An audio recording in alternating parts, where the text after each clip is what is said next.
It is said that a con man and his wife decided to go to a city and swindle its people. When the con man arrived in the city, he bought a donkey and filled its mouth with gold. Every time it brayed, money fell out of its mouth. The con man took the donkey to a crowded place and offered the donkey for sale. Considering it an unusual donkey that would bray, gold would fall out of its mouth.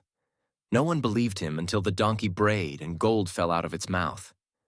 People fought over buying it until a merchant bought it for a large sum of money. When he returned home, he discovered that he had been the victim of a major scam. He decided to go with some of the city's people to the con man's house to get his money back.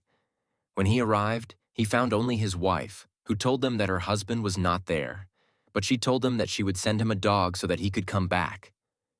Everyone was surprised by what the wife who released the dog said.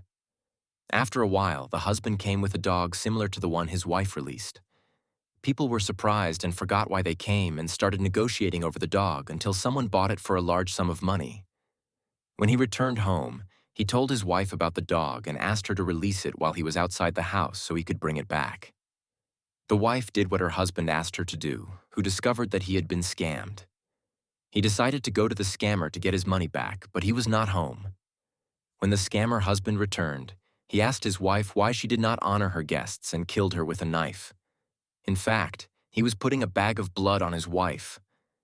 When he stabbed him, everyone thought that he had killed her because of the blood that flowed from her. But he told them that he could revive her with a flute that he took out of his pocket and began to play it until the wife became unusually active, to the astonishment of everyone. Here, everyone forgot why they came and fought over buying the flute. Indeed, someone bought it for a large sum of money. The man returned home, stabbed his wife, and began to play the flute for hours over his wife's head, but to no avail. When he asked him, the people of the city replied that she was working for fear that his secret would be exposed. So the people of the city borrowed him from him, and each of them killed his wife.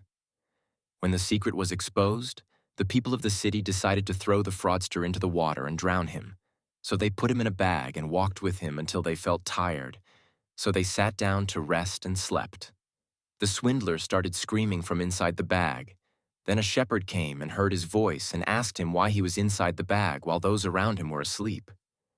He told him that they wanted to marry him to the daughter of the chief merchant, but he loved his cousin and did not want the daughter of the rich man.